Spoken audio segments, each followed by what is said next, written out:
All right, my name is Hiram Shelton.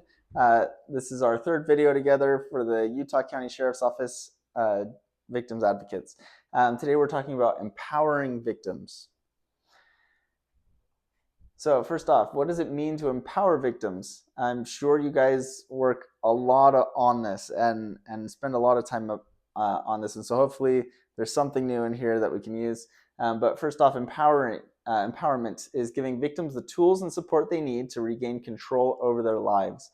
An example here is a victim who feels empowered to make her own choices about therapy and legal action.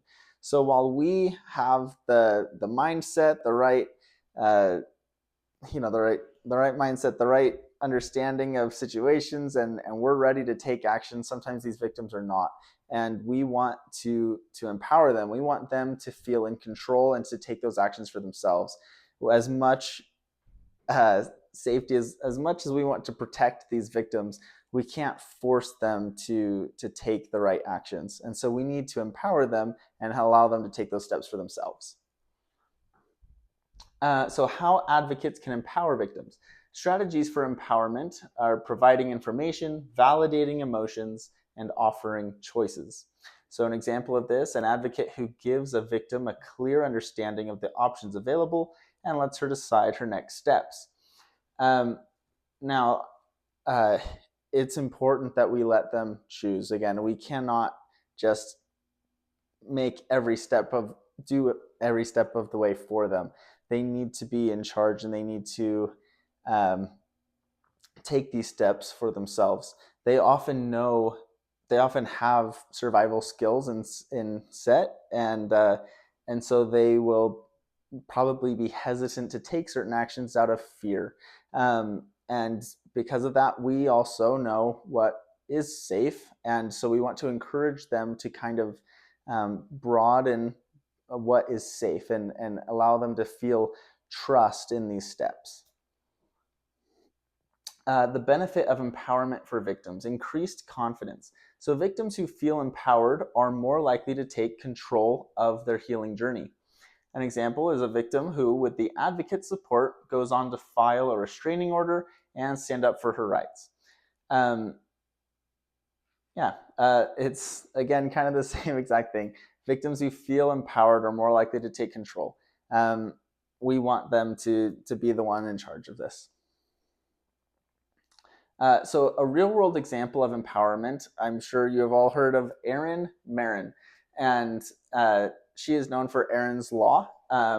And I've learned this in school. I'm sure you guys have already learned about this, but Erin Marin, she is a sexual abuse survivor, and she transformed her traumatic experiences into a source of strength and advocacy. And she endured abuse during her childhood, but did not let it define her life. She actually, it changed her life. She found a purpose through it, that she wanted to protect others who have gone through similar experiences and make sure that the right education is out there.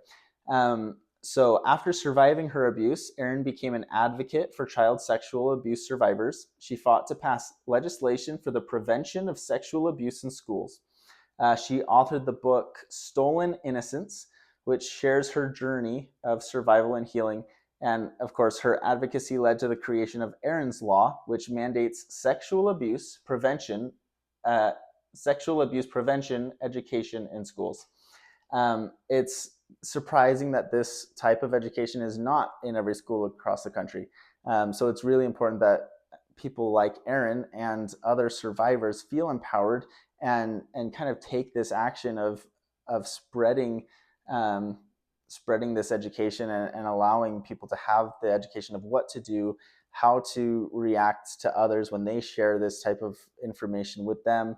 And it's just really important overall. So the outcome, Erin's efforts have resulted in the passing of Erin's Law in multiple states and its introduction at the federal level. Her story has inspired countless survivors to reclaim their voices and fight for the rights and protection of children. So some key takeaways of this: empowerment through knowledge and advocacy. Erin used her own pain experiences to inform and educate others, and this created a ripple effect for change. And then, of course, the really cool thing was the legislative change. Not to say that the other part isn't cool. It's all very cool. but it's awesome that we have some legislative change that really took place because of her efforts. So Erin's Law is now a model for child protection education nationwide, and it provides a framework to prevent future abuse. All right, so overcoming barriers to empowerment. Some barriers are trauma, fear, lack of resources, and limited knowledge. An example of this is an advocate helps a victim who feels helpless due to financial concerns by connecting her with resources for legal aid. So, just going off of this example, not all victims are ready financially to leave their abuser. And oftentimes, there's just a fear of the legal actions not working, and so there's a fear of even voicing their concerns because of how it could affect them and their abuser getting even more angry and possibly taking their life if it gets to that point. Something that Erin Marin said was that in her experiences, the abuser would say that no one would believe her if she shared her story, if she told the truth. No one would believe her. And because that was her only education, was from the abusers themselves, then she believed them. And so it's really important that we are patient with victims as we kind of teach them that that's not true, that that they can confide in us and be able to actually see real change and actually have some healing through opening up to us and taking the actions necessary through legal action and so many other resources. The advocate's role in empowerment. So empowerment through support. Advocates don't make decisions for victims, but help them access the resources they need to make informed choices. So an example here is a victim deciding whether to report the crime after receiving a full explanation of her legal options. What is really going to help a victim is knowing your resources. I think I'm sure you're aware of it, but it is essential to know your resources like the back of your hand. Being able to give them all their resources and lay it out for them is so much more influential than saying, hey, you need to do this if you're going to be safe, because they've been surviving on their own for so long that they can't afford to trust someone that much with their life. And so by having all of those, by having the resources laid out in front of them, they're a lot more willing to trust and take an action for themselves. Creating an empowering environment. So supportive environment. Advocates can create an environment where victims feel heard, respected, and supported in making their decisions. Example, an advocate who creates a non-judgmental space for a victim to express her feelings freely. Now, as difficult as this is, sometimes victims will not want will not choose what we feel is best for them. And in these situations, we still have to create this environment where they feel heard, respected, and supported.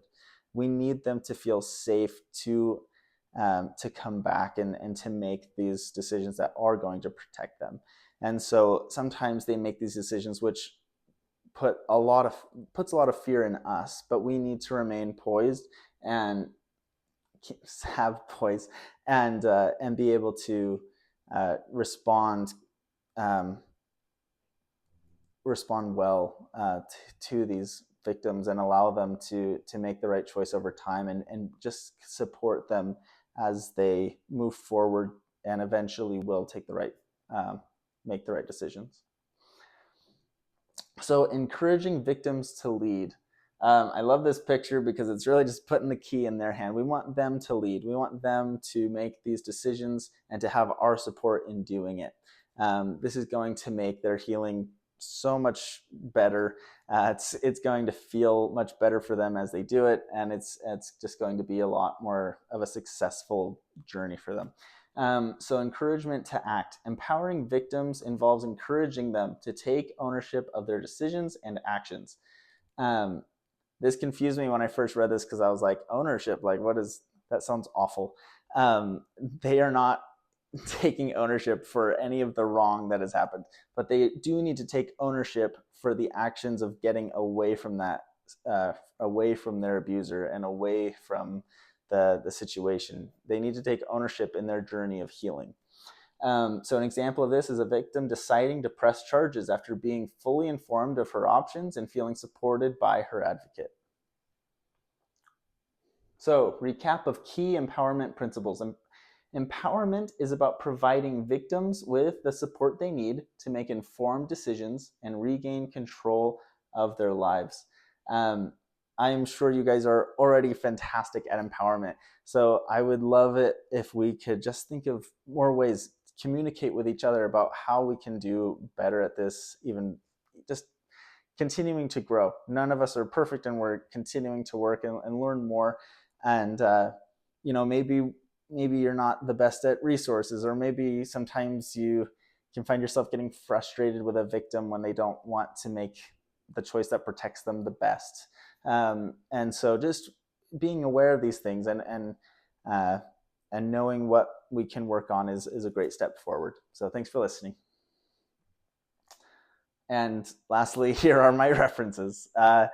I forgot to do my references in the last two videos. These actually make up for those two videos as well. And yeah, now we're done. Thank you.